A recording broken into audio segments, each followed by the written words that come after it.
There will be an exciting quarterback battle taking place in Birmingham.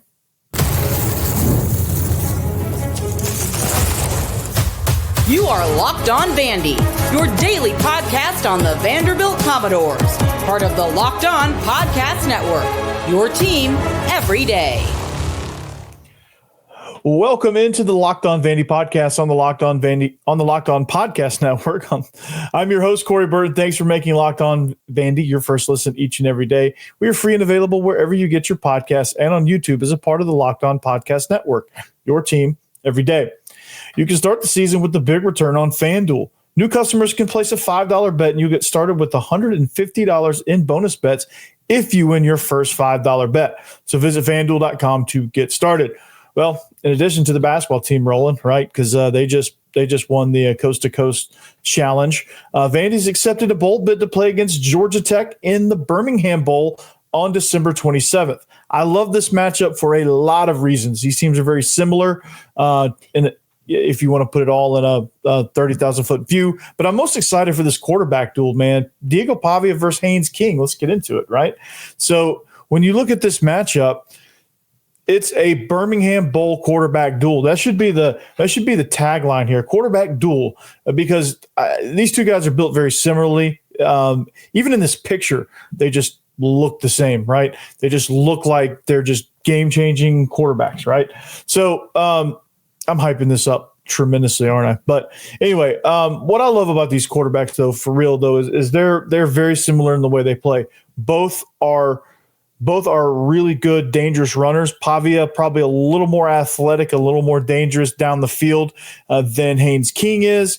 Haynes King probably being the better passer than Diego Pavia is, but I think both quarterbacks have a very similar impact on their game. They're both extremely, extremely gutsy in their performances. Most recently for Haynes King, the 8 overtime thriller, even in a loss, was brilliant against Georgia, who is now the number 2 seed in the college football playoff. So this quarterback battle is going to be featured in the Birmingham Bowl, and both teams are very effective at moving the ball.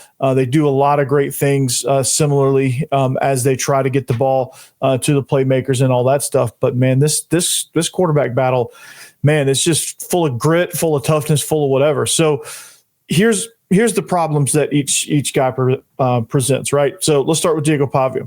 The problems he presents to the defense, okay? And you guys, we have all watched Diego Pavia all season long, the impact that he's had on this offense, the spark that he gives this group, and the problems he presents to the defense. So what makes him so dangerous is the fact that when he gets going, he's tough to tackle.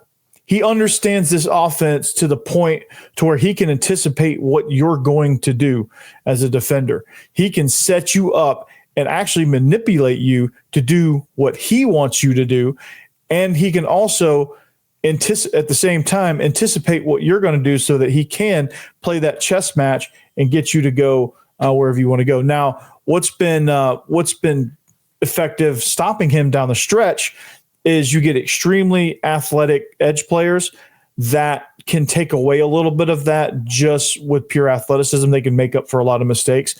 Plus, Diego Pavia has been, beat up too. That doesn't help. But again, it's just the knowledge of this system gives him a huge upper hand because he knows, like I said, he knows how to set up plays. He knows he can check in and out of certain bad plays. He can, I think the mesh points and things have gotten to the point with the running back that he can ride the ball in there for as long as possible and then pull it at the last possible second. So just from a technical standpoint, the mechanics that it takes to operate this offense, Diego Pavia has been outstanding, and that's the reason why they've won 6 games and had a chance to win 7 or 8 with a bunch of tight games like LSU, Missouri, Georgia State. That was an abomination. But the games that they won down the stretch were because of offensive execution, getting the ball where it needs to go,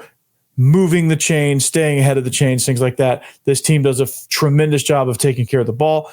They do a tremendous job of staying on schedule, and they do a tremendous job of eating up clock, which is what their philosophy is. Now, for Haynes King, just looking at this from a preliminary view, going to break down Georgia Tech more and things that they can present to Vandy in this matchup. But what Haynes King is, again, both gritty players.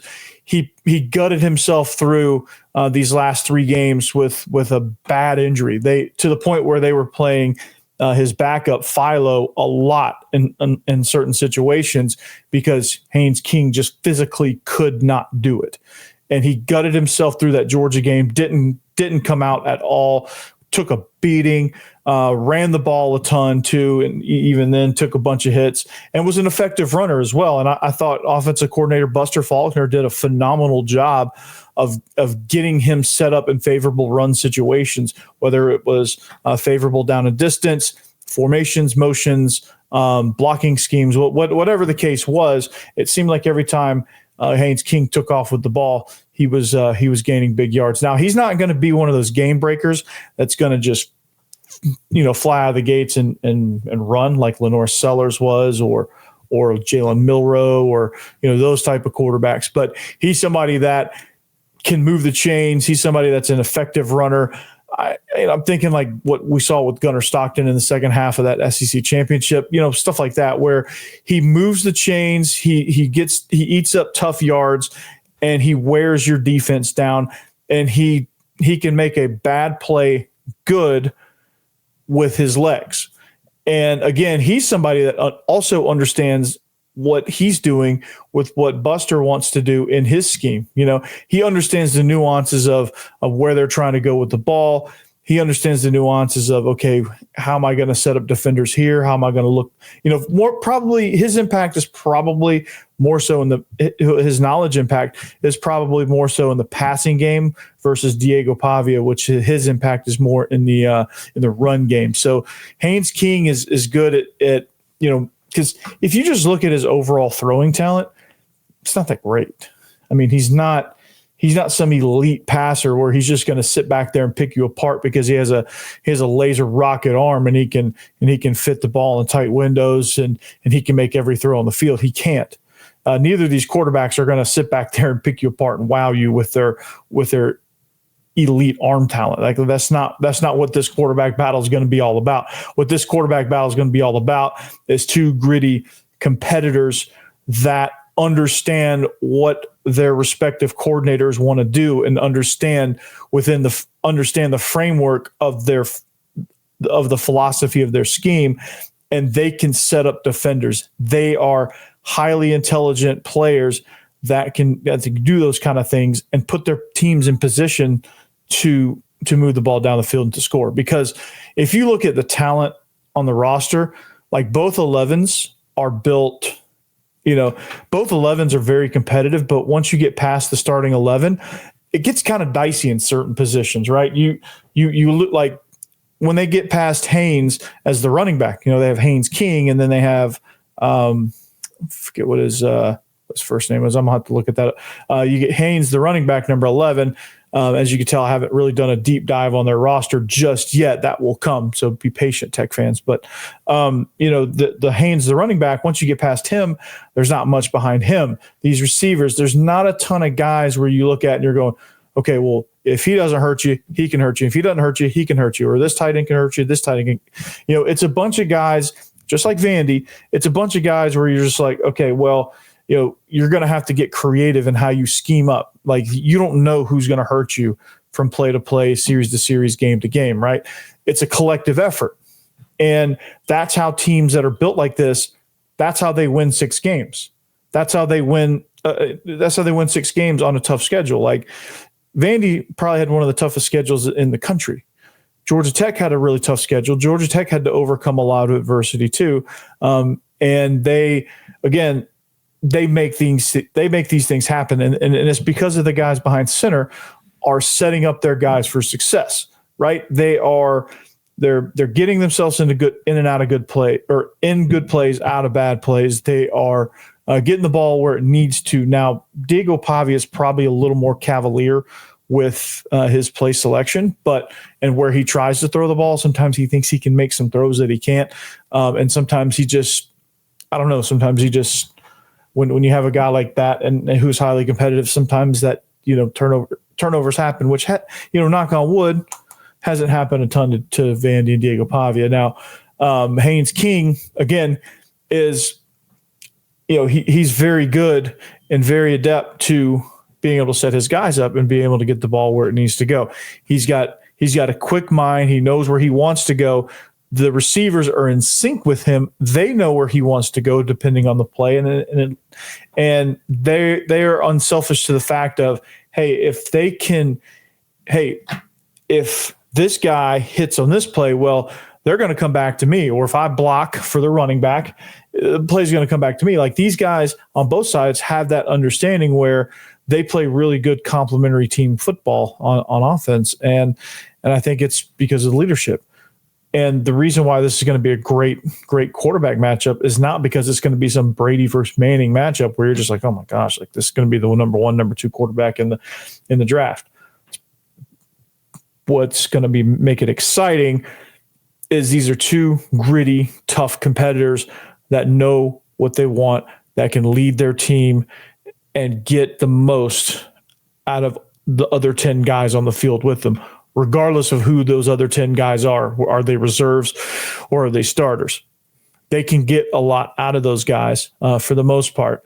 And that's what's exciting. And that's why these two teams are in this position, because I think if you look at just roster breakdown, neither of these two teams, if you just look at pure roster, should be in a bowl game.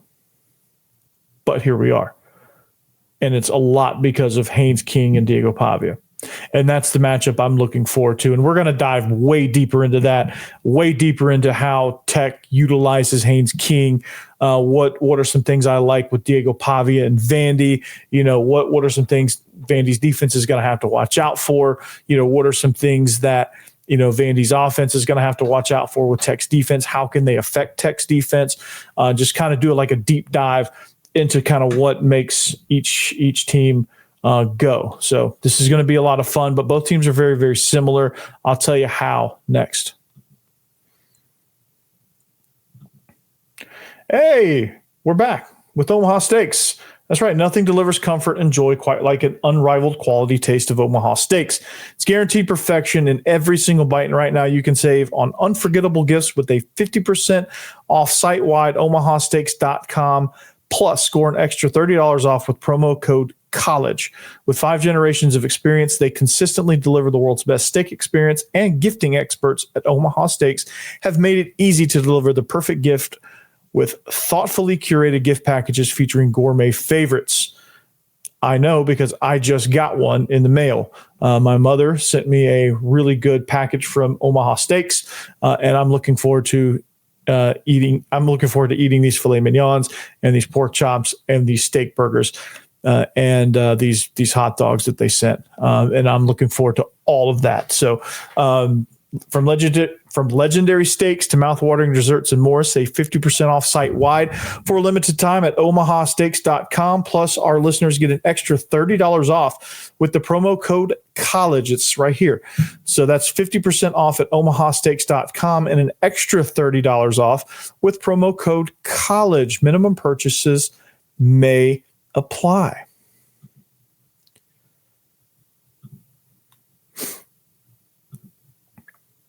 Hey! I'm excited to announce that I have agreed to a new partnership, a 6-month deal with Joint Chiropractic here, the whole Joint Chiropractic organization, but most notably here in Bellevue, Tennessee. So if you're in the Bellevue area or you want to go to a Joint Chiropractic somewhere near you, I think you should go. All right. They have a $29 initial visit, includes consultation, exam, and adjustment. And then there's plans after that. So what I love about it is these, the people at these Joint Chiropractic places, man, wherever you are, Dr. Nolan, specifically at Joint Chiropractic in Bellevue, really got me set up. I'm doing the basic maintenance plan. I want to get better flexibility, just overall wellness. But if you have injuries, aches and pains, whatever the case may be, you want to improve your posture, you have sciatica, whatever, migraines, this is what you need, right? And this is how you need to go. They will get you right. They do everything customizable to you. It's not just some, chiropractor in a box and they just do the same old, cracking routine. It's very customizable. They try to fix you whenever you come in with whatever's going on. They're going to focus on that problem. So it's amazing. You should go. Joint Chiropractic. Go to any one of them near you. But if you're in the Bellevue area, if you're in West Nashville, go to Bellevue Joint Chiropractic and let them get and take care of you. So visit one near you. Anyway, thanks for making Locked On Vandy your first listen each and every day. I appreciate you guys. If you need a second listen, check out Locked On SEC. Chris Gordy does a phenomenal job there, and we squad up every week. Whether I'm in every single squad show or not, you should still listen to it because it's a lot of fun. It's SEC Squad. We're going to continue this thing through portal season, basketball, all of that. It's going to be a lot of fun. Can you imagine? I don't know if you guys quite had it on your bingo card, but Auburn becoming a basketball school is not something I envisioned throughout my lifetime, but here we are. So anyway, but back to this bowl game, man. It's going to be a quarterback duel. That's going to be the name of this game. Pavia versus Haynes King. That's the marquee matchup. That's what you want right there. The Birmingham Bowl quarterback duel, right? But as you look at Georgia Tech, and I've watched a few Georgia Tech games this season. I think I watched when they beat Miami. Of course, I watched the 8 overtime thriller against Georgia.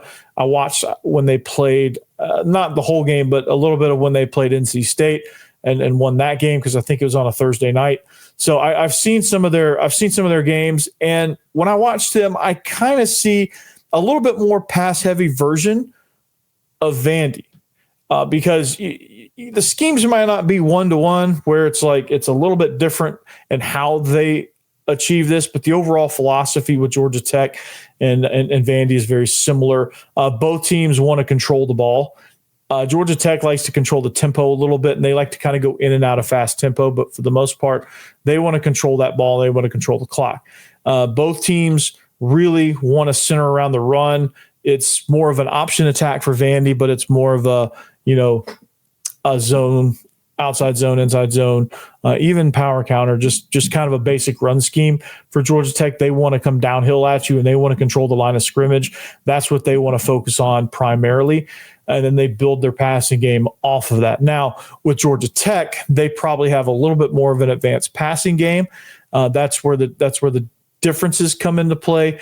But for the most part, both teams can strike you just like that with big plays, big shot plays off of their run fakes, and both teams do a really good job of running the quarterback and involving the quarterback as a +1 runner. And so I really enjoy watching Georgia Tech. I think it's. And I know that seems odd, but they're a fun team to watch. Now, I wish Buster Faulkner would go somewhere else so I could root for him, really, because I think his offense is a lot of fun to watch, and you want to see it play out in the SEC. And if Tim Beck ever moves on and he wants another offensive coordinator spot, I would love to have him here in Nashville. But nonetheless, these two teams again are. I think that's the reason why this bowl game is so intriguing as well, is because these two teams are very similar in what their philosophy is, how they move the ball, and just how I think Vandy fans will understand. It's almost kind of like looking into a mirror. Things are slightly different. It's like looking in the mirror, but your reflection has a different outfit on. It's kind of like what that is, right?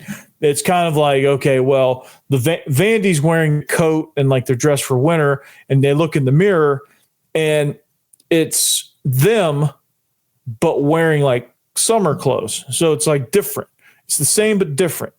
And, it's a little bit more open, a little bit more down the field, probably a little bit more vertical for Georgia Tech than Vandy. And so I think that's what, when you're analyzing from a defensive perspective, I think that's kind of where you go as far as being able to stop Georgia Tech. But defenses, I think, stop both of these teams very, very much the same as far as constricting space, as far as forcing them. Okay, we're going to try to make you beat us vertical, and we're going to come after your quarterback, and we're going to do so under control, because we don't want you. So sacks are sacks can either come in bunches or they don't come at all, because there's no like in between. There's no just like, okay, we're going to get a couple of sacks, but we're going to get a lot of pressure. It's either you're rushing very carefully and you're just kind of providing an impediment, and that's where they kind of burn you when you slow rush it. Or some teams just empty the kitchen sink at it. And, I think you saw a metamorphosis of Georgia's defense especially, but I think Miami was able to get themselves in the game like this. I think Florida State at the beginning of the season, probably the only good football they played all season was in the first game, and then they went all downhill after that. But, I think what you saw these teams do defending Georgia Tech is they started unloading on Haynes King. They started clogging those run lanes. They started sending everything through the interior and forcing him to run the hump to the outside and go. And teams are attacking Vanderbilt a lot like that, when I say it's the same but different, they're attacking, but they're going a gap wider, and they're just bringing it and constricting it in from a gap wider than teams were doing against Georgia Tech. Teams were blowing up the A gaps against Georgia Tech. Teams against Vandy are blowing up the B and C gaps, and they're just kind of constricting it down on Pavia to where Pavia is really good at running, breaking, contain, and running out on the edge. Haynes King is really good at slithering through the stepping up through the trash and then bolting down the middle of the field. And so teams understand that. Both quarterbacks are very dangerous in that regard. But, these teams are, like I said, these teams are very, very similar.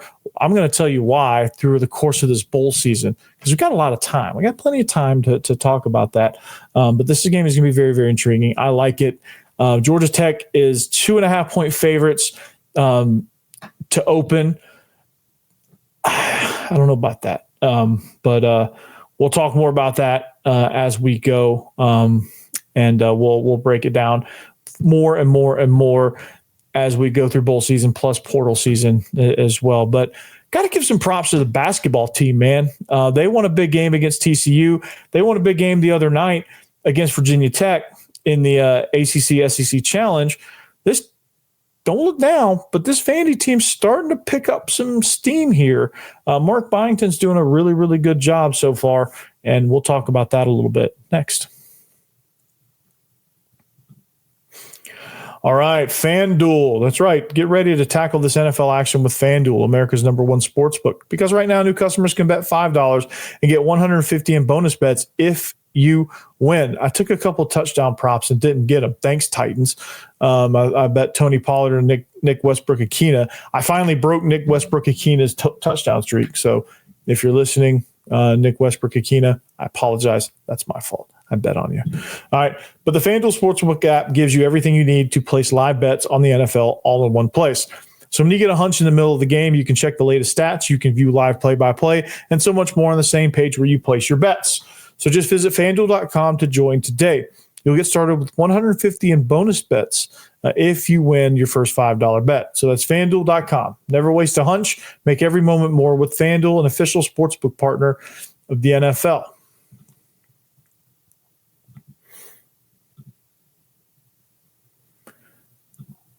All right. Thanks for making Locked On Vandy your first listen each and every day. If you want to start your morning off right, go to Creef Hall Bagel. Sourdough bagels made me a believer. I was just there this weekend. It's a phenomenal place. They have great breakfast sandwiches. Sourdough bagels, man. Never thought that was going to be the case, but here we are. Creef Hall Bagel Company. You should really get in on that. And they make really, really good drinks too. If you're into coffee, lattes, things like that. That's not my preference. I'm not really into those type of drinks. I just get the orange juice and enjoy my bagel sandwich, which that's plenty. But if you want Creef Hall Bagel, give it a shot if you're in the Nashville area. If you don't know about it, now you do. Now you have no excuse. It's the #1 bagel ever. So check them out. Shout out to the basketball team. Shout out to the Vandy men's basketball team. Big win today over TCU, 83-74. Here's a tale of the tape. If you look at the field goal percentage and three-pointers, you would question how they won this game. Well, The guy pictured here, Jason Edwards, point guard, put up 30 points. That's insane. He had a really good night. This is positionless basketball. They created opportunities for him. Obviously, probably not much from three-point land, but they've created some opportunities for him, and he was able to put down 30 points. Devin McLaughlin, point guard, was also able to chip in with 10 points, and everybody else kind of contributed after that. But field goal percentage, TCU won that one 49 to 42%. Three-pointers, TCU was pretty effective from three-point land, not effective enough, 10 of 17, Vandy to just 6 of 22. Turnovers, here's where TCU went wrong. They turned it over 18 times versus Vandy's 12, and Vandy out-rebounded them on the glass. These point guards really get after it on the glass. And then fouls, seemed like Vandy was at the foul line or they were taking the ball out or whatever the case was. They were doing it 4 more times than TCU, and then there was other things as well. But Vandy, the key to this game, the story behind this game is Vandy went on a bunch of runs, okay? Vandy was able to get some things going with Jason Edwards off the bench. 30 points off the bench, right? This is insane. But they won the Coast to Coast Challenge, again, with a win over TCU. They got that championship belt, man. Neither team led by more than 5 points. There was a 9-0 run by Jalen Carey and Tyler Tanner, led by them. They carried a 10-point lead with 5.5 to go. And Micah Robinson hit a three-pointer as TCU began to close the gap. They put Edwards on the line. He was, they were just going back and forth, man. They were trading haymakers, and then Vandy went on a streak. And that's one of the things about this system, and that's one of the things about what Vandy does basketball-wise, is this positionless basketball allows them to make these runs, allows them to create opportunities, allows them to get TCU on their heels, right? There's going to be times where they go cold. There's going to be times where teams, there's going to be opportunities where teams force them to take those 3-point shots. Now, as you can see from the stats, 3-pointers aren't a thing for Vandy. 6 of 22 is not very good. It's actually abysmal from 3-point land. And if they're gonna have any success going into conference play, they're gonna have to improve that stat, because teams are gonna start to see that and force them to take shots from behind the arc. And if you can't hit shots behind the arc, you really just kind of know better than what you were last year, because this team last year, all they did was sit back there and just throw up shots behind the arc. It was like a PE class, right? It was like a pickup game in a PE class.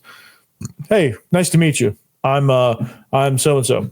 And it just didn't seem like they played with any sort of cohesion. And they just, anytime anybody touched it, they just, oh, hey, I'm behind the arc. Whoop, I'm gonna throw it up. This group, they create more opportunities, but as teams kind of pick up on that, they're going to have to get, it's kind of like the football team, right? They have this really good style of play, and the area that they need the most improvement on, teams are going to start forcing them into that, and we're going to see just kind of how they develop as 3-point shooters, because they're going to have to get really good at that, because teams are going to force that. And so, but that doesn't take away from this big win. I don't want to take away from that. But that stat really jumped. That stat's really jarring when you look at it, 6 of 22. But nonetheless, you're getting a ton of production, especially off the bench. You get a guy with 30 points off the bench. Holy cow. The guy's not going to be on the bench very much longer, Jason Edwards. McLaughlin chipped in with 10 points as well. And let's see, Devin McLaughlin, Tyler Nickel had 9 points. Grant Huffman had 8 points. AJ Hoggard with 8. You had Tyler Tanner with 9 off the bench. Jalen Carey with 6 off the bench. They were pivotal in that 9-0 run that put them ahead for good. And they were good, man. TCU, when you look at the production from their starters, great. When you look at the production from their bench, they got one guy in double digits off the bench. Not good, right? So outside of their starting 5, that was kind of the difference as well. It seems like Vandy had more quality depth, where you had a guy with 30, 9, 7, Just some guys chipping in. But it's good to see this team just kind of start to gel a little bit. It's going to take some time to get this new philosophy down and get these guys really in cohesion. But again, big win in the Coast to Coast Challenge. This team continues to impress. I don't think last year's team would have been anywhere close in this challenge. I don't think they make it to the finals of whatever that Charleston shootout was that they were in, where they lost to Drake in the final, which, Drake's going to be a good team come tournament time. They might be a team that might have a 5-12 upset. They might be the 12 seed Drake that's going to upset some 5 seed that you're like, whoa, I saw it coming. I'm going to remember that. It's going to be in the back of my head. I'm going to be like, okay, if I see Drake on this bracket, they're getting out of the first round. No questions asked. But this team is starting to, like I said, this basketball team, it's going to be fun to watch. I can't wait to see them in conference play. And we're gonna get to see some really fun basketball. But Georgia Tech in the Birmingham Bowl, great bowl bid, quarterback battle here. We're gonna break that down more throughout the course of the week. We're gonna also look at some transfer portal rumors and figure out what's going on with Diego Pavia and his lawsuit and all that stuff from here until we get a resolution on that. And as transfer portal guys pop in, we're gonna get some of that as well. But we'll check you back here tomorrow. Enjoy the rest of your day, and we'll see you back here next time on the Locked On Vandy podcast on the Locked On Podcast Network. Peace. Anchor down.